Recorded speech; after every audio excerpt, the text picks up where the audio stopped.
இந்த உலக நாட்டில் நான் தேடிக்கொண்டிருக்கிறேன் சட்டமன்றத்திலே உன் தகப்பனாரை என்று சொல்கிறானே, நான் கேட்கிறேன், மானங்கெட்ட தமிழ்நாட்டினுடைய முதலமைச்சர்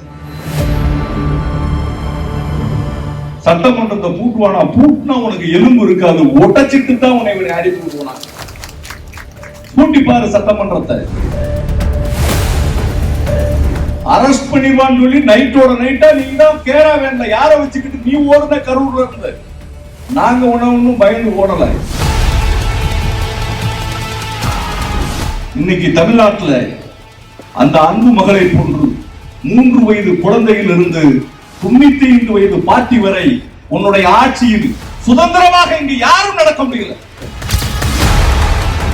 மானங்கெட்ட பையன், இவனுக்கு தகுதி இல்லாதவங்க இவங்களுடைய கட்சியில் இருக்கிறாங்க. அடுத்த நாள் இவன் என்ன செய்ய போறான்ற சிந்தனை யாருக்கு கிடையாது, முதலமைச்சருக்கு கிடையாது.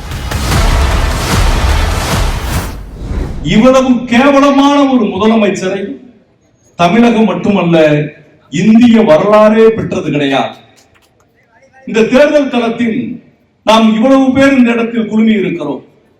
வருகிற தேர்தலில் எப்படி பணி செய்ய வேண்டும் என்பதற்கு நாம் தேர்தல் வேலை செய்துதான் மீண்டும் திராவிட முன்னேற்ற கழகம் வெற்றியை பெற வேண்டுமா என்று சொன்னால் உறுதியாக கிடையாது.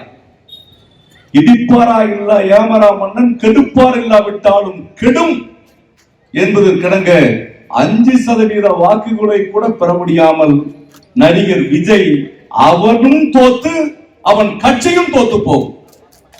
மக்கள் மத்தியில் ஓட்டு வாங்க முடியாது. ஒரு உலகத்தில் பிரசித்தி பெற்ற ஒரு தலைவரை பெருந்தலைவர் காமராஜர் அவர்கள் வெற்றி வாய்ப்பை இழந்திருக்கிறார்கள். பெருந்தலைவர் காமராஜர் அவர்கள் வெற்றி வாய்ப்பை இழந்த போது ஐயா RS பாரதி அவர்கள் இந்திய எதிர்ப்பு போராட்டத்தில் தலைமை பொறுப்பேற்று போராடிய காலகட்டத்தில் தான் பே. சீனிவாசனும் களத்தில் நின்றார். பே. சீனிவாசனுடைய வெற்றி பெருமையாக பேசப்பட்டது. படிக்காத காமராஜரை படித்த சீனிவாசன் வெற்றி பெற்றார் என்று சொன்னபோது உடனடியாக அண்ணா அவர்கள் சொன்னார்கள், படிக்காத காமராஜர் கட்டி வைத்த பள்ளிக்கூடத்தில் சீனிவாசன் படித்ததினால் வெற்றி.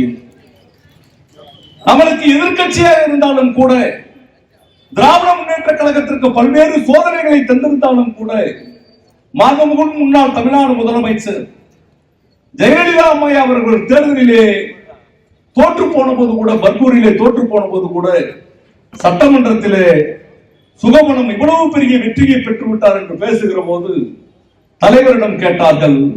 செய்தியாளர்கள் சந்திப்பில் தலைவர் சொன்னார், யானையின் காலுக்குள் சென்ற ஒரு எறும்பு என்று நாசுக்காக தன்னுடைய கருத்தை முடித்துக் கொண்டார். பேரறிஞர் அண்ணா அவர்கள் வெற்றி வாய்ப்பை இழக்க போது கூட எதிரில் இருக்கக்கூடிய தலைவர்கள் தமிழினுடைய மானத்தை இந்தியாவினுடைய நாடாளுமன்றத்தில் கம்பீரமாக பேசிய தமிழினத்தினுடைய தலைவன் வெற்றி வாய்ப்பை இழந்திருக்கிறார் என்றுதான் எதிர்கட்சிகள் பேசியது. ஆனால் இந்த உலக நாட்டில் நான் தேடிக்கொண்டிருக்கிறேன் சட்டமன்றத்திலே உன் தகப்பனாரை என்று சொல்கிறானே, நான் கேட்கிறேன், மானங்கெட்ட தமிழ்நாட்டினுடைய முதலமைச்சர், உன்னை சட்டமன்றத்துக்குள்ள வச்சு பாத்துக்கிறோம்டா. நாங்க என்ன கோமாளி பையில நினைச்சுக்கிட்டு இருக்கிற? சட்டமன்றத்தை பூட்டுவானா? பூட்டினா உனக்கு எலும்பு இருக்காது, ஒட்டச்சிட்டு தான் உன்னை அடித்து விடுவானா. பூட்டி பாரு சட்டமன்றத்தை. யார் ஓடுனது? அரஸ்ட் பண்ணிவான்னு சொல்லி நைட்டோட நைட்டா நீ தான் கேரா வேண்டாம், யாரை வச்சுக்கிட்டு நீ ஓடுன கரூர்ல இருந்து. நாங்க ஒன்னும் பயந்து ஓடல.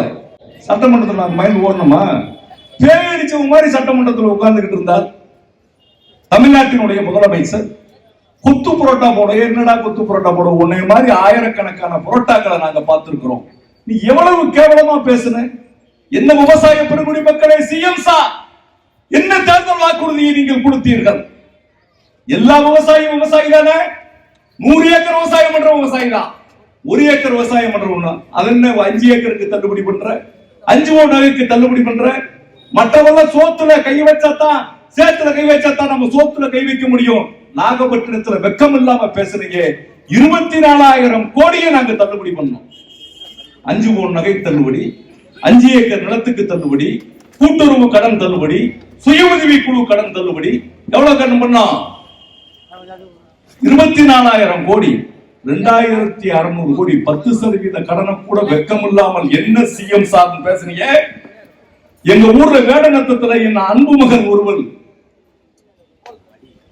ஏதோ ஒரு சுயநினைவு இல்லாத ஒருத்தரால் கற்பழிக்கப்பட்டு அவள் இறந்து போய்விட்டால் இந்த இடத்துல என்ன பேசுறேன்? அதுதான் தமிழ்நாடு முழுவதும் எதிரொலித்தது. எங்களுடைய அமைச்சர் அதனால்தான் வெற்றி வாய்ப்பு இருந்தார்.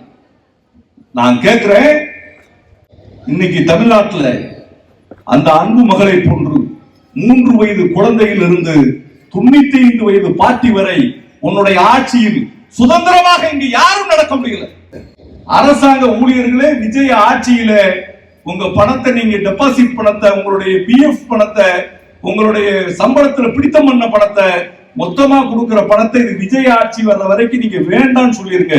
இல்லாட்டா உங்களை இந்த ஆட்சியில பாதுகாப்பு இல்லாமல் கொலை செய்வதற்கு அங்கங்க விஜய் கட்சிக்காரன் ரெடி ஆயிட்டான். நான் கேட்கிறேன், நீ என்ன வழக்கு போட்டுருவ? வழக்கு போடுறேங்கிறான், மிரட்டுவேங்கிறான், எம்எல்ஏ விலை பேசுறேங்கிறான். இவனே என்னைய பிடிச்சுக்கோ, என்னைய பிடிச்சுக்கோ, என்னைய பிடிச்சுக்கோ, நான் வெற்றி கொண்டான் உங்களை கொண்டான் நாங்க பேச மாட்டோம். நாங்க எதிர்கட்சியா 5 வருஷம் இருக்கணும்னு நினைக்கிறீங்களா? மானங்கட்ட பையன், இவனுக்கு தகுதி இல்லாதவங்க எங்களுடைய கட்சியில் இருக்கிறாங்க. அடுத்த நாள் இவன் என்ன செய்ய போறான்ற சிந்தனை யாருக்கு கிடையாது? முதலமைச்சருக்கு கிடையாது, அவங்களுடைய அமைச்சருக்கு கிடையாது. 2000 ரூபாய் ஐயர்கிட்ட பிடிக்கிறான். 2000 ரூபாய் அவன் காசு வாங்கிட்டான், ஐயர்கிட்ட பிடிக்கிறான். அங்க 100 கோடி ரூபாய் சொத்தை பழனியில எழுதி கொடுக்கிறான். இப்படிப்பட்ட மானங்கட்ட அமைச்சர்களை வைத்திருக்கிறான். இன்னொரு அமைச்சர் என்ன செய்யறான்? போதையில்லாத தமிழகம். ஆனா என்ன செய்யறான்? மந்திரியே எங்க அமைச்சர் தான் முத என்ன பண்றாங்க, போதையை போட்டு அவன் சீரட் பெட்டியில போட்டு ஊரெல்லாம் சொன்னான், அவன் மேல நடவடிக்கை எடுக்கல. இவன் மந்திரிகள் அத்தனை பேரும் குற்றவாளிகள்.